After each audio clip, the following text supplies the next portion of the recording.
बरं तुम्ही कोणत्याही वकिलाकडे जा, त्याचं एकच वाक्य आहे, 2-3 तारखा होतील पण निकाल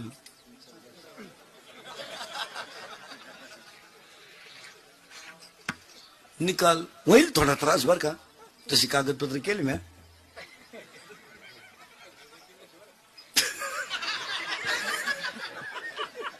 त्यांचं कोणालाही एवढाच दणका आहे. थोडस होईल, थोडी तुम्हालाही त्रास होईल, मला तर झालाच आहे. पण निकाल आपल्याच बाजू.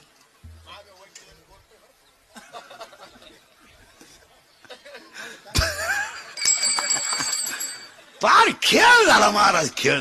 काय झालं, प्रत्येक माणूस मोहाने ग्रासला आणि त्याला अहंकार चिटकला. मोह आणि अहंकार माणसाला भजनक जाऊनच देईन.